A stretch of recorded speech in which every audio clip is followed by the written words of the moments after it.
Industrial Light and Magic, LucasArts, Skywalker Sound, Lucasfilm Animation. This is Looking at Lucasfilm with Jim Hill and Dan Z. Welcome to Looking at Lucasfilm, the podcast with a different perspective on the world of Star Wars, Indiana Jones, and all of the other entities that George Lucas, Kathleen Kennedy, and the rest of the teams at Lucasfilm have dreamed up over the past 40 years. I'm entertainment writer Jim Hill, and my co-host on this show is one very forceful guy. He's the one, the only Dan Z, the brains behind Coffee with Kenobi, which has been entertaining and informing Star Wars fans since 2013? That is right. May of 2013 is when our first show dropped. It took us about 22 hours to record 20 minutes. We've come a long way since then. We learned on the fly. I appreciate the 22 hours to 22 minutes podcast thing, especially when most of your equipment is made out of folding chairs and coat hangers. Which That's exactly right.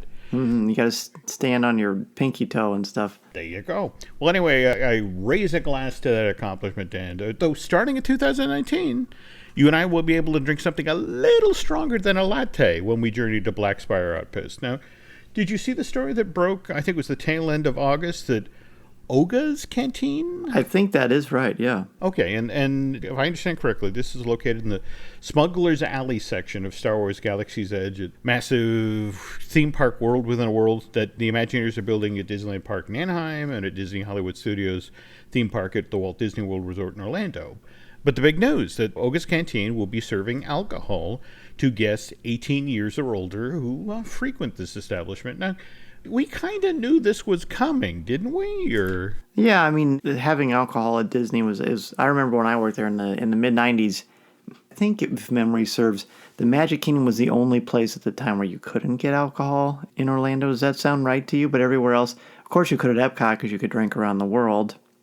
As some of my roommates were apt to do, but this is cool. I mean, it's a cantina that just is a natural. Well, yeah. Now you're right. My understanding is they can serve alcohol after hours at private parties.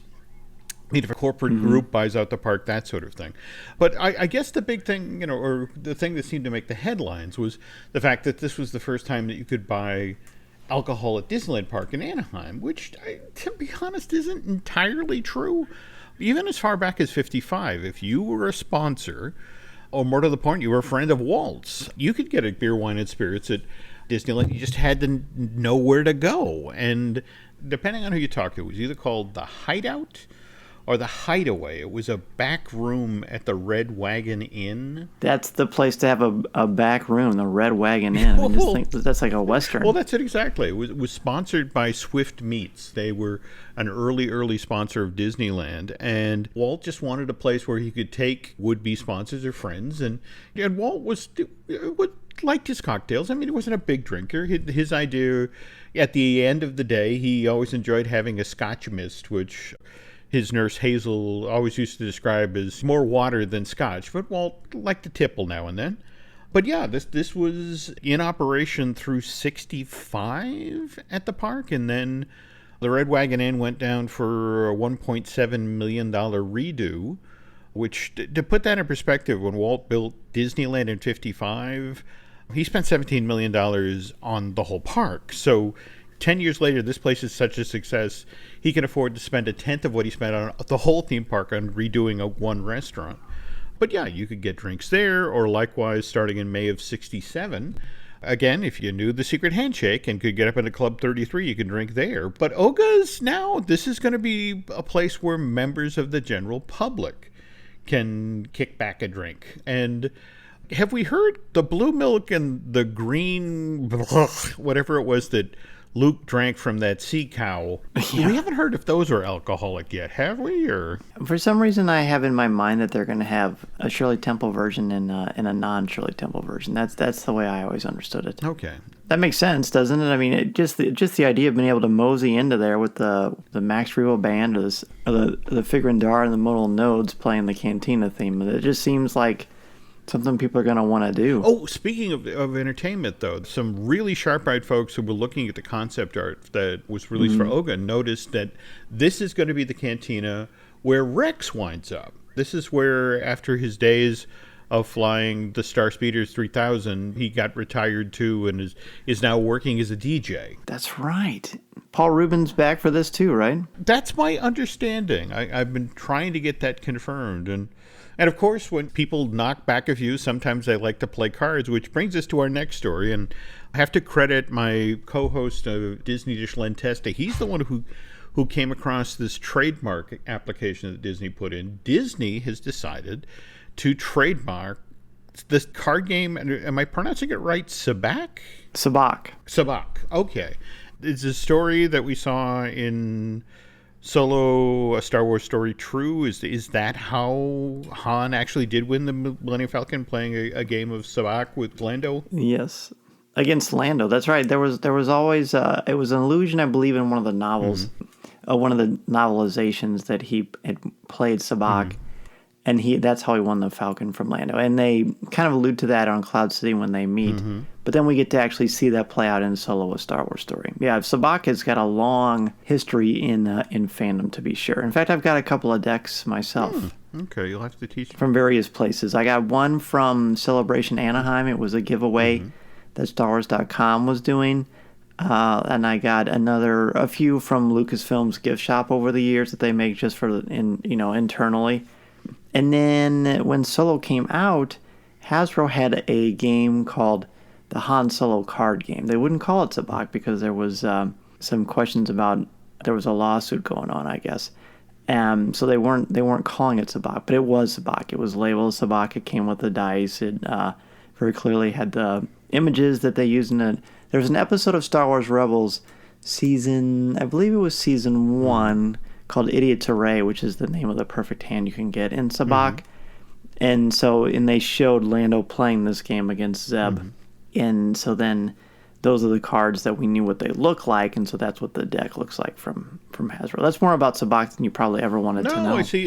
Now, there's where you're wrong, because my understanding is the reason that Disney trademarked this game, is that they're looking to sell Sabacc cards in the bazaar at Black Spire Outpost. Wow. What better souvenir, especially, or more to the point, if you're headed in the bar and looking for something to do, bring your Sabacc cards along and see if you can win a couple of hands and get somebody to pay for your drinks. Oh, and they probably would do that. And by the way, if you do that, your goal is to get 23 or negative 23. Those are perfect hands. Okay. Oh, my God. Keep that in mind. You're really going to have to help me out here. Maybe I can pick up a few tips by rewatching Solo, A Star Wars Story. Now, speaking of which, I guess Solo, A Star Wars Story has been available for purchase, the digital HD version, while, the Blu-ray and DVD version hit store shelves on September 25th. That's right, and I have my review copy here right in front of me. Okay. Have we looked at... It's a gorgeous-looking disc. I mean, it's been out on digital since the 15th. It's really nice. The Blu-ray is a gorgeous image for sure. Have we looked at the deleted scenes yet? I have not gotten a chance to. I plan on talking about it in detail when we record our next show, but the things I've seen online about them and some of the people that I talk to regularly from fandom are glowing about them. I guess there's a round table that has some of the cast and Ron Howard that is just magnificent. Same thing. I've got my review copy sitting here, still wrapped in its cellophane. You're right. Next show, we'll watch and we'll discuss. And perfect. I wonder, as part of the roundtable, they'll have Jonathan Kasdan, who, of course, son of writer of Lost Ark and Empire Strikes Back, Lawrence Kasdan, of course, also his dad's co-writer on the screenplay for Solo, A Star Wars Story. I was kind of sad, though, to see he was on Twitter recently saying that he doubts that we're going to get a sequel to Solo produced anytime soon, largely on the back of how poorly this film did overseas. I saw that. He's a cool guy. I got to talk to him at the press junket for Solo, A Star Wars Story back in May. And he's a smart person. He, as you know, I think we've talked about this before, but he's writing the script for the next Indiana Jones film. So that's obviously a lot of Sabacc credits in his favor. He also released, 25 pages? Does that sound right? Of notes that they had, kind of behind the scenes stuff and Easter eggs for Solo, A Star Wars Story. Okay. That he released on Twitter. Oh, it's gold. It's absolute gold. I will definitely. And I have a feeling that because of him slowly earning kind of his place in fandom, And I'm sure Blu-ray sales and digital downloads will be excellent. I bet we'll see a sequel sooner rather than later. Hoping. We're in this weird space right now, especially with Disney launching its streaming service next year. In fact, did you see the story that just broke yesterday about how among the things that are going to get up and running on the streaming service are limited series built around the Marvel characters of Loki and the Scarlet Witch? And this isn't like, and we're going to get, Joe Blow from Idaho to play, Loki. This is Tom Hiddleston coming back to play the character. Wow. That's huge. And Elizabeth Olsen coming back to play the Scarlet Witch. And you have to assume that if that's what they're doing in the Marvel universe, what are we going to get Star Wars side? I mean, that also shows that they're willing to pay for their actors, no, too.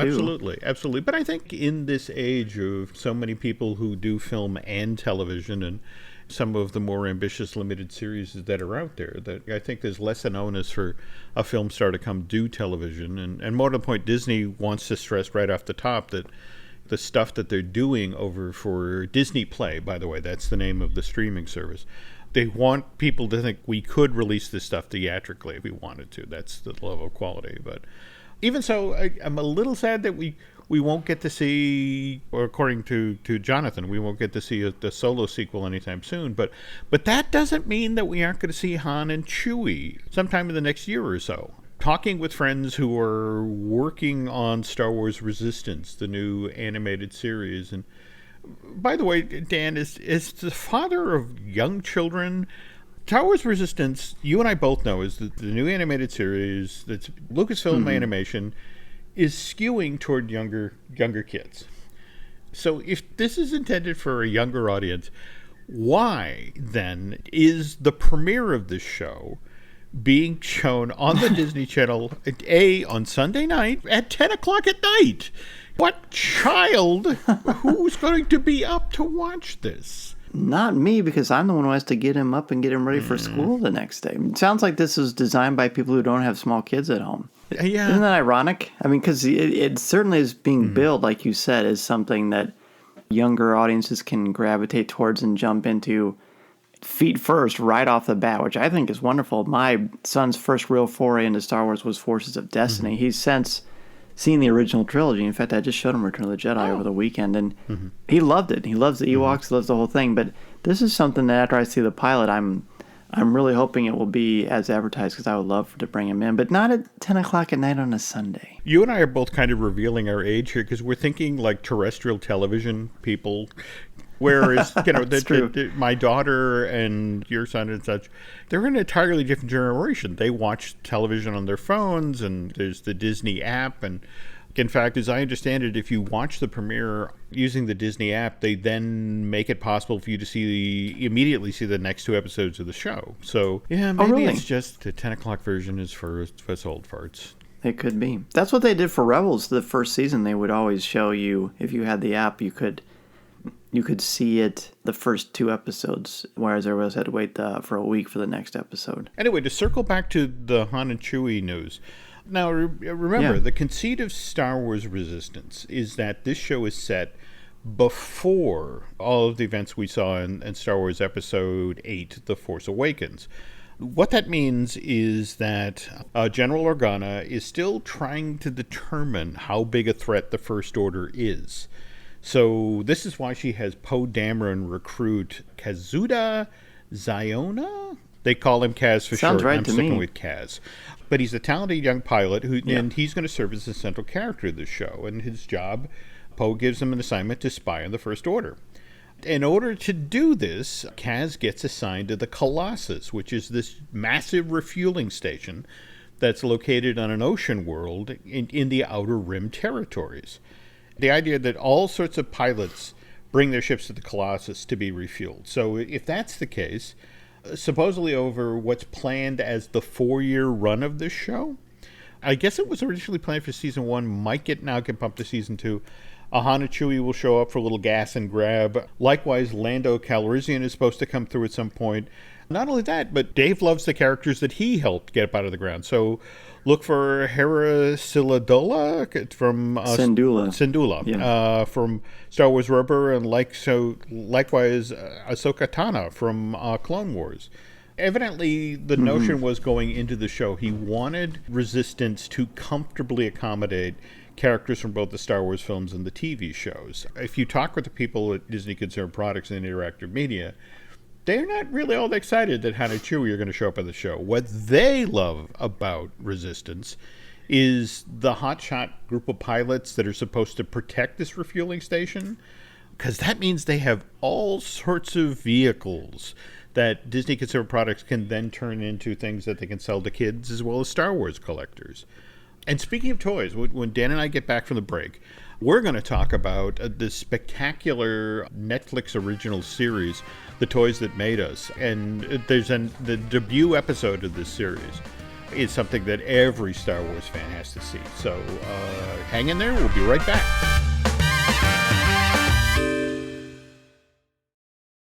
This episode is brought to you by Marqeta. When it comes to your payments provider, you can't afford to compromise. Marqeta's modern payment solutions flex with your business without the trade-offs. Stable and agile, secure and innovative, scalable and configurable. If they say you can't have it all, don't believe them. Your business demands more. Choose a payments provider that delivers more. Choose Marqeta. Visit marqeta.com/Spotify to learn more.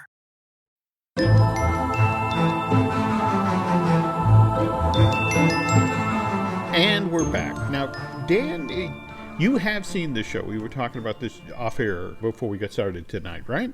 Yeah, the Toys That Made Us. I did. I heard that they were doing a toy documentary and they were going to cover the Kenner Star Wars line. So I had to do that, and I liked it so well. I saw 3 of the first 4 episodes of season 1, and I think they're a blast. They're informative. They're entertaining. Very insightful, too. Plus, I mean, I just love the imagery that they put up there anyway. It's great. It's a great show. To give you folks a little background, this show dropped December 22nd, 2017. And again, given that it's built all around toys, just before Christmas, this was a present for all of us. But season 1, very first episode, was about Star Wars. Then episode 2 was Barbie, He-Man, and final episode of season 1 was G.I. Joe. Such a big success. Second season dropped May of this year. We got a episode around the Star Trek toy line about Transformers, Lego, and Hello Kitty, which, again, I'm almost startled at how entertaining the history of Hello Kitty was. The fact that whole storyline that whole toy line came out of the fact that Sanrio just did not want to pay a licensing fee to Charles Schulz to use Snoopy. And anyway, season 3 just got announced this past July at Comic-Con, and we don't have an air date on these ones yet, but they'll cover Power Rangers, wrestling toys, My Little Pony, and Teenage Mutant Ninja Turtles. And I just have to say up front, before we get started in-depth talking about the Star Wars episode, which kicked off the whole series here, Brian Folkweis, Robert Stern, Cisco Henson, Correct, and Edwin Zane, they're the folks who executive produced this thing, and Tom Stern does double duty here as the director of the show. They've done such a great job. But again, given this is the Looking at Lucasfilm show, what's great is they chose Star Wars as their debut episode because honestly, the seismic impact that this toy line had when it dropped in 1978, it still to this day reverberates. It's worth noting that while the Star Wars films to date have earned $7 billion at the box office worldwide, the Star Wars toys have sold twice that amount, Dan. Oh, yeah. They certainly have. I do some speaking engagements, and one of the things we talk about is the impact of Star Wars on culture. And financially, of course, it's gigantic. I mean, when A New Hope came out in 1977, it changed the way movies were made, marketed, and sort of ingested. And these toys had such a gigantic impact. And of course, you know about how Lucas took his contract to make sure that he got all of the merchandising rights, and he waived his director's fee, and that ended up working out rather well for him. Well, yeah, no, but it's interesting to point out as part of the Toys That Made Us that George, over time, began to sort of rethink that. And largely that came because normally when you're doing licensing for a motion picture, 2 years out, you're reaching out to toy companies. And in the case of Star Wars, because George believed he had something really, really special, he refused to let images of the Millennium Falcon, the TIE Fighters, the Land Speeder out there because he was worried about them getting ripped off, or so they only started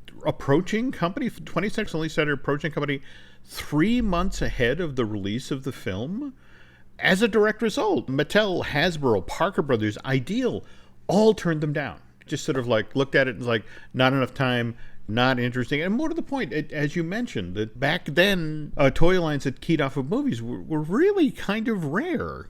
It was mostly television, things like The $6 Million Man or that sort of thing. So only Kenner, which at that time it was a relatively minor player in the toy industry. I mean, the biggest sellers that this Cincinnati-based company had prior to Star Wars were Spirograph and the Easy Bake Oven. But they're the ones who took a flyer in this film. And Dan, I'm going to assume, given the number of Star Wars events you've been to over the years, you've at some point run into Jim Swearingen? I have not run into Jim Swearingen. I'm definitely aware of him, but I have not and I haven't got the chance to do that. I would sure love to, because I would love to pick his brain, because he's went in on it from the ground floor. I think he's the one who also designed the Kenner Millennium Falcon, which is one of the best models that's been done in any Star Wars collectible. Jim was Kenner's lead designer at the time, but one of the point, he was a sci-fi fan, and and he knew George Lucas or he knew Lucas's name because he'd seen THX 1138 when Warner Bros. Released it back in '71. So when Dave Akuta, Swearingen's boss, comes to the office one day in the spring of '76, or spring of '77, with the script to Star Wars and said, "Anybody want to take a look at this?" Jim volunteers. He takes the script home. He reads it, and the next day he comes to the office blithering about, "Oh my God, this is so great. We have to make these toys." And from there, well, again, I'm sure you know this story. Bernie Luman, the head of Kenner, he decides to take a flyer on this thing, but they have no time to prep anything to show Fox. So, as they explain in this episode of The Toys That Made Us, the prototype toys that they showed to the 20th Century Fox executives were actually repurposed truck drivers from a play school set. Had you heard this? And I know that the most of the stuff I know from that particular thing, I learned from this documentary. Yeah, I mean, I love the story that Akuta tells about how they're doing the Jawas, and he can't, he knows they need cloaks, but he can't find the right fabric, and then he realizes, well, wait a minute, I'm wearing brown socks. And he cuts the toe off of his own sock and uses that. Anyway, to get back to what we were talking about earlier, about Lucas being so smart about waiving his director fee and keeping that toy hanging out to the toy rights. But here's the thing, because it was so late in the game, Kenner was able to cut an amazing deal with Lucas and 20th Century Fox. Basically, as they explained in this episode of The Toys That Made Us, of every dollar that was spent on a Star Wars toy, Lucas and 20th Century Fox got a nickel that they then split, and Kenner got to keep the other 95 cents. And the other thing that just astounds me, this was basically a handshake deal. They only had a deal memo for the first 2 years, because things were moving so fast, they had to rush to get the toys out, and then there was this huge, reaction to the toys in the spring of '78. And then that great thing where they sold the box that didn't have any toys in it. Yes, the early bird certificate. And I had a chance to buy that. I still remember, this is like my Kennedy moment, I remember getting a chance to buy that box in the aisle, and my dad saying, "You don't need that. It doesn't have any toys inside it." I said, "But they're going to mail it to me." He said, "Yeah, but why don't you just wait till they have the toys in the store?" Well, thanks, Dad. Well, no, he's your parent. He loves you. I mean, it seemed like a bad deal at the time, And speaking of bad deals, how about all those kids who mailed that then got the Boba Fett that wouldn't? fire a rocket. Yeah, I was one of them. Were you really? Yeah, I was one of the original. I got the original mailing thing, but it did say on the back the rocket firing thing, and I remember thinking, well, mine must just not work. But I know for a fact that they never had one. That was a prototype. No one ever had one of those. Well, see, now that's the thing, though they do show as part of this, and in fact, I'm saying this right up front, that this is one of these moments when I'm truly jealous of what Dan has gotten to do, because one of the things they do over the course of this episode is they take you to Rancho Obi-Wan, where Steven Sansweet has his amazing collection of Star Wars memorabilia and toys, which actually include 2 of the prototypes for this Boba Fett figure that actually did, would have been able to fire, the rocket. And we'd all have them today if that kid hadn't choked on the rocket from the That's right. Galactica I remember that toy, so right? well. I remember that when that was even in the news. But I've seen the prototype because I've been to Rancho Obi-Wan on 2 different occasions. I'm actually going to go back to their annual Rancho Obi-Wan Gala. It's on October 20th in Petaluma, California. So I'll be going back for a 3rd time, and I'm very much looking forward to that. That place, I mean, it's in the Guinness Book of World Records as the world's largest Star Wars collection. And it's amazing. You can just get lost in there just with the nostalgia factor and all the beautiful things he's got. He's got a lot of actual licensed stuff that's come out. He's got a lot of the prototypes, like the Boba Fett, rocket-firing Boba Fett thing that we were just talking about that I've gotten to see. He's got a ton of things that fans have made for him. You'd love it. We got to get you to one of these galas sometime. You'd think it was great. Oh, I'd love to go. Based on just what they show of Steve, I love his attitude. That in fact, these are toys. These are things to be played with. I mean, yes, they are on shelves, and some of them are behind glass doors and locked cases, but they're still toys. And he still obviously gets a lot of joy from not only the legitimate thing, but he seemed to get almost more pleasure in this documentary out of the knockoffs, the Star Wars toys. This show is just great fun to watch, if only for the bends and twists in the stories that I never knew about, like the terms of the Kenner deal. Basically, they had the rights to Star Wars toys forever, but with the understanding that they could retain the rights forever if, on an annual basis, they either generated, $10,000 in Star Wars royalties, or just turned around and cut a check for $10,000 and sent it to Lucasfilm. Yeah, that's the way I always understood it. It's quite an interesting little write-up, isn't it? So here's Hasbro. Buys Kenner in 1991, and somehow between 1991 and 1994, somebody forgets to send a $10,000 check. To me, that's just so mind-blowing. It really is. They make a point in the thing, the documentary about, the rights, revert to Lucasfilm and Fox. And November of 1994, here's George sitting down to write, Phantom Menace. And it's like, coincidence? I don't know. But boy, then they go to the next phase of the deal, and they talk about how, this time around, George, who evidently came to eventually describe the original licensing deal with Kenner as the stupidest deal that had ever been cut in Hollywood history. The next time around, when it came to the toy rights, he wasn't kidding around. They started off, they pitted Mattel, Galoob, and Playmates against one another. And I want to say it's George Hessenfield, who's the head of Hasbro, and he's like, whatever it costs, we have to get the Star Wars toys rights back. They end up cutting the most expensive toy licensing deal in history, and under the terms of the deal, George, instead of splitting a nickel with Fox, now gets 18 cents out of every dollar that's spent on Star Wars Which is toys. A substantial chunk of change. Absolutely. And the other thing that just kind of blew my mind is that supposedly Hasbro did this without having read the script of Phantom Menace. They went into this deal blind.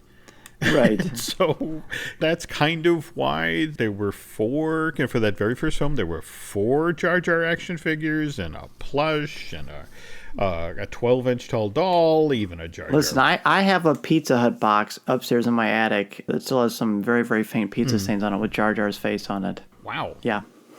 Quick side note here. Did you see that story back in July where Ahmed Best, he's the actor who voiced Jar Jar Binks and did the motion capture, did the live stand-in stuff. Did you see where he was talking about how he actually contemplated suicide on the back of the fan backlash to that character? I knew that it was bad. I didn't know it was that bad. I don't know that any of us knew it was that bad. And that is the extremely ugly side of fandom. And I even shudder to say the word fandom because that's not fandom. This is a man who got a chance to be in a Star Wars film and be the first ever person to be able to play the role of the first ever all CGI character that's a main character that walks and talks. There isn't anyone who is even remotely interested in Star Wars or acting that would have passed on this role. And the way he was treated and assaulted, verbally for this, I think is insane. And if anyone has ever seen The Phantom Menace with children, as I do with my kids, they think Jar Jar Binks is the Three Stooges wrapped up into one. They laugh, they giggle. I've never met a student, and I've been teaching for 13 years. I would say about 85% of my students, the ones that haven't been probably influenced by their parents, tell me they love Jar Jar and they think he's hilarious. And that was important. I mean, didn't George say at Celebration Orlando that Star Wars was made for 12-year-olds? I'm pretty sure he said that, and that just proves it. George has also said several times that the inspiration for Jar Jar is Goofy, the Disney character, which brings me to, I guess, the somewhat problematic question.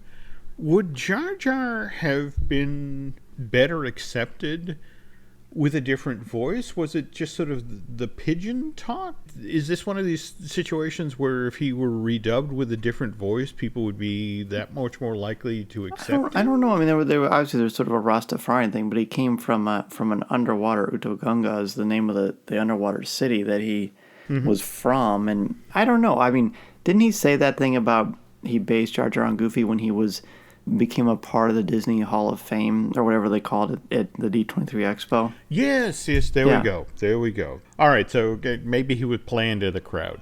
Maybe, but it works. Yeah, but it works.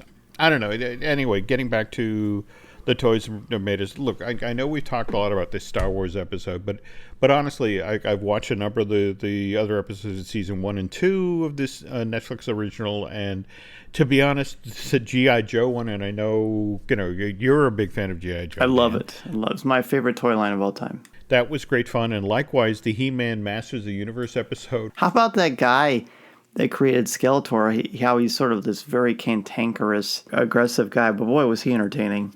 Oh, no, absolutely. Really entertaining. Absolutely. So I honestly learned so much from watching this particular episode. It just kind of blew my mind. The stat they threw out there that at one point, every kid in America on average had 10 Star Wars action figures. Oh, yeah. Well, look, folks, do yourself a favor. If you haven't yet seen The Toys That Made Us, again, there's this Netflix original series that celebrates those, as their theme song goes, those molded little figures that gave us big dreams. Do yourself a favor and seek it out. You'll be glad that you did. You do know that while we're recording, I'm here in my studio, and I'm looking up on my wall, and I have these very large picture frame IKEA shelves, and I've got every single Kenner Star Wars action figure looking at me right now while we're talking about this. I'll have to send you a picture. All right, you have to send me. Now, here's the big question, though. We're looking at this lineup of figure. Do we have any Willow figures up there? I do not have any Willow figures, but I know we've got some Willow to talk about. Yeah, well, first things first, given that we just came out of talking about toys and that sort of thing, it might be appropriate to talk a little bit about the licensing of the Ron Howard's first film for Lucasfilm, which, again, was a really big deal. I mean, back in May of '88, this thing bowed in 1,000 cinemas, which I know today in our age where something like Infinity Wars will be out in 4,000 cinemas, but that was a really, really wide release at that point.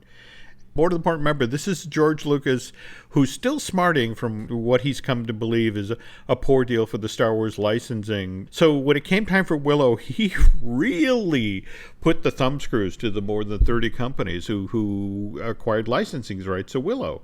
Every one of them who wanted to be part of this MGM release wound up paying upfront anywhere from $100,000 to $1 million, which obviously is a big step up from that $10,000 a year guarantee that Kenner had to make to 20th Century Fox in that deal memo. And well, yeah, I mean, I'm no math major, but that's a significant jump. That it is. So who agrees to be part of the Willow licensing juggernaut? Virgin Records, for one. They pay a 6-figure advance for the rights to sell the Willow soundtrack. And their CEO did this after just seeing 3 minutes of footage that he got shown months before it made it into theaters. Likewise, Disney puts a bid in and wins the rights to release the Storyteller version of the Willow album. They put that out through their Buena Vista Records, which you probably know. They did all of the Star Wars Storyteller albums as well.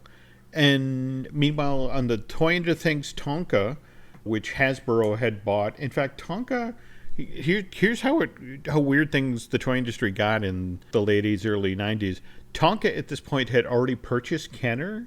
Hasbro then would turn around. The way Hasbro got a hold of Kenner is in 1991 they bought Tonka, which owned Kenner. So you had Tonka basically through Kenner doing the Willow action figures, and Parker Brothers did all the board games. And meanwhile, you had all these giant other companies, brands like Kraft Food and Wendy's and Quaker Oats and Ziploc bags agree to mount these nationwide promotions for Willow, with the hope that by being associated with this Lucasfilm production, that would then boost consumers' interest in their brands. You also saw Kmart and Walden Books and Toys R Us and Tower Records getting in on this. And I have to tell you, Dan, some of the stuff now, some of the catchphrases in hindsight are, wow, really? You guys believe that? I mean, take, for example, Kraft circulated the Cheese Fest 1988 promotion. And this is how they described Willow. They said, imagine something even bigger than Star Wars or Indiana Jones. Kraft and Willow, a movie tie-in like nothing you've ever seen before. Kraft and the world's best-known filmmaker move product like you've never seen. Kraft and Willow build traffic like you've never seen before.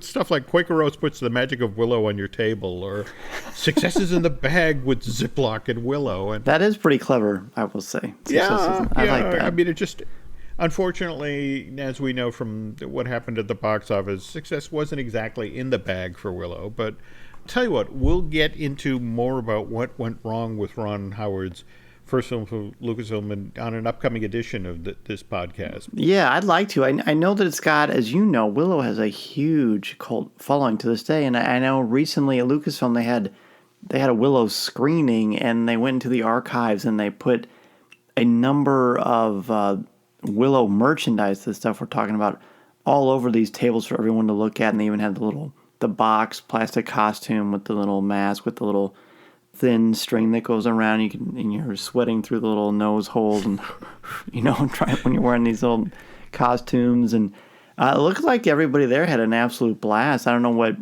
what the image was like. I mean, it was shown in Lucasfilm, so that screen and that sound system is about as good as you'll ever find. But I bet that was a huge thrill for people. I mean, I saw Willow, of course, but I still have only seen it once, and it was in theaters, and that was obviously a while ago. Though one wonders if you'll be returning to a theater sometime soon to see a bit more Willow, because it's so weird to live in an age where it's over Twitter. But Ron Howard mentioned back in May while they were doing press for Solo, a fan reached out via Twitter and said, more Willow, please. And Ron responded with this message: we are seriously exploring Willow 2 with Lucasfilm. Fingers crossed. And he goes on to say, I don't want to give too much away, but there's talk of, it wouldn't necessarily be Willow 2, but it would focus a lot on Laura Dannon, though Willow, the character, would be significantly involved in the story. So that was a couple of months ago, and obviously, again, on the heels of what happened with Solo, and I would dearly love to see them approach this idea. More to the point, what a natural for Disney Play, the streaming service we talked about earlier in the show. That might be where you would probably see it. And I think they should call it Willow 2 Electric Boogaloo. All right. Okay. Please send the hate mail to Dan Zehr, Now, when you're doing the worm, yes. Yes. And speaking of which, Dan, When people aren't listening to us yammer here at Looking at Lucasfilm, where else can they find you? You can find me each and every week on Coffee with Kenobi everywhere you can listen to podcasts. You can listen to it through Blog Talk Radio's website, and you can find my writing there, as well as at StarWars.com, where I am an official blogger, and I've been doing a lot of work recently for IGN. Very cool. Okay, on my side of the fence, again, if you go to the Jim Hill Media Podcast Network, what have we got now? We've got, obviously, Looking at Lucasfilm, we got Disney Dish, we got the Marvel Us Disney show, we've got our Universal Joint, and we're looking to do some stuff about the Muppets and some of the fun stuff Disney Consumer Products is up to, but that's further on down the line. And before those get on the air, we're going to be back with a brand new Looking at Lucasfilm. So till then, folks, on behalf of Dan Z, I want to thank you for listening, and we'll talk again soon. Till then, take care, okay? Thank you for listening to Looking at Lucasfilm with Jim Hill and Dan Z, one of many great podcasts on the Jim Hill Media Network.